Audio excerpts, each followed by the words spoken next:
This week I've started a bit of a ruckus on social media.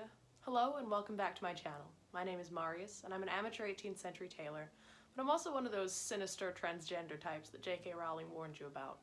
I'm very threatening. But I do think that the reenactment and living history community needs to have a serious conversation about the inclusion of transgender, non-binary, and gender non-conforming people. It's a very complex issue and one that I haven't really seen addressed elsewhere, so let's have a chat. I got the impetus to write this video after an email that I received on Wednesday. Basically, I've been looking for new groups to join since I moved to Scotland, and I decided to reach out to one regiment in particular to let them know that I was interested in what they were doing. Basically, I asked for some more information, they offered to add me to their mailing list, we chatted a bit about their next event, which won't be until April because of COVID. It all seemed very promising, and I was excited about the group. But I did drop them a quick line to disclose the fact that I'm transgender. I prefer to let new groups that I join know because I don't want it to come as a surprise when I pull up to the battlefield, and I'm wary of putting myself in a potentially iffy situation. The response I received really didn't sit right with me. Let me read it to you. Thank you for your note, and apologies for the delay in replying. This has required some serious thought and consultation. I very much regret that we will not be able to accept you as a soldier. We have had a strict rule about cross-dressing since our inception, and this would apply regardless of chosen identity. To accept you as a soldier would not only drive a coach and horses through our policy, but would also for that reason cause some dissent within our group, sour relations, and almost certainly lead to resignations. I'm sure that you would not wish to inadvertently be the cause of such unpleasantness and disruption. I do sympathize with your position and realize that this will be a great disappointment to you. I can only encourage you to apply to other reenactment groups which, like the one to which you already belong, might have a more flexible policy. Thank you very much for your interest.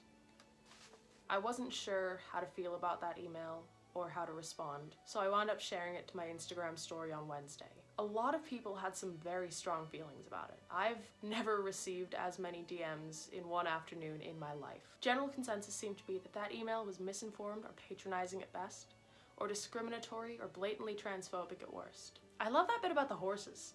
Of course I don't want to drive a horse and carriage through a discriminatory policy. I'm envisioning more of a Roman rider or an elephant. I am Hannibal, and this policy is the Alps. Now, I'm obviously not going to share the name of this group because I don't want to start any more nastiness, but I would like to break down some of the things in this email. My first problem with this email is that they've decided to treat cross-dressers and transgender recruits as one issue. A lot of people over on Instagram, as well as I myself, took issue with this because it completely invalidates people like me. Like the phrase preferred pronouns, the phrase chosen identity implies that trans men are not really men and trans women are not really women. Many people have said this before and far better than I can, but sexuality and gender are not a matter of choice, and this kind of language trivializes what has been to me an extremely difficult reality. I believe that trans, gender non-conforming, and non-binary people have a place in living history and reenactment for 3 reasons. Firstly, transgender and gender non-conforming people have always existed. If you'd like to read about some very interesting people who might nowadays be considered trans, I recommend reading about Dr. James Barry or Albert Cashier. A lot of people brought up instances of individuals who were assigned female at birth but nonetheless enlisted in the military as men. Deborah Sansom comes to mind, on whom I did a very well-researched presentation in elementary school, and still didn't figure out that I was trans until high school.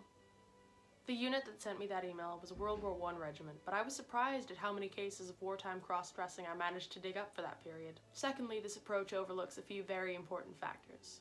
What about trans people who have medically transitioned?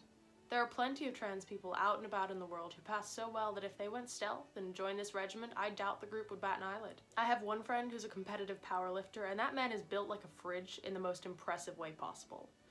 Would he really look more convincing as a housewife on the home front than in a military uniform? Please imagine me putting together a female impression, because technically it's not cross-dressing, and then pulling up to Beamish once I've been on hormones for a while, with a nurse's uniform and a full beard. I just think that'd be funny. Finally, I believe we will always have to make some small concessions in regards to historical accuracy, no matter how much work and effort we put into our impressions. Nobody is giving himself scurvy or trench foot in the name of historical accuracy. Scottish Highlanders in the First World War certainly weren't firing blanks, but this group isn't firing live rounds. You're not willing to take a bullet in the name of historical accuracy? Kids these days are such snowflakes. And I know that's not exactly the same thing, but here's a better equivalent. Many people have been marginalized throughout history for their race or their gender or their sexuality. Nonetheless, it would still be wildly inappropriate and out of line to start throwing around slurs at an event just because it's historically accurate. There was one response to this email on my Instagram which I think sums this up better than I can myself. It said, "This is an example of discrimination, pure and simple. This is not how any living history group should behave." I think at the end of the day, we have to ask ourselves what the point of reenactment is. If we're doing it to educate people, or because we enjoy it, or because we want to engage with history without glossing over or romanticizing the worst parts, then I'm all for it. But if we are using historical accuracy as an excuse for our own bigotry, and if we are using reenactment as a way to imitate those exclusive boys' clubs from the past without any form of criticism, then maybe reenactment is not as valid or as useful as I thought it was. But this video is not meant to be a grim polemic against reenactment.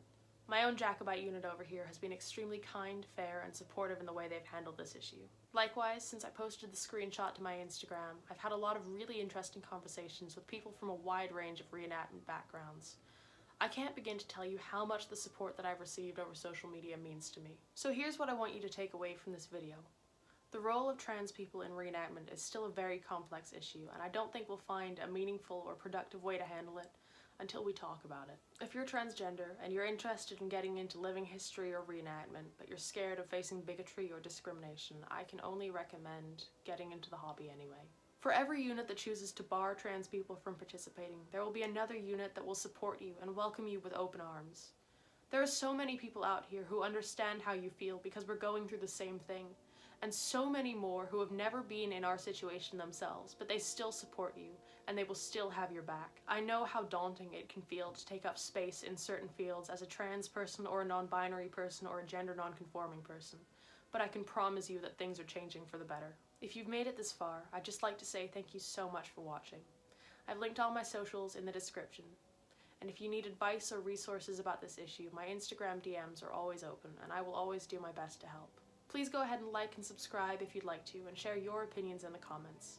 I'd like to see a serious conversation take place, but please keep it respectful. Thanks again for watching.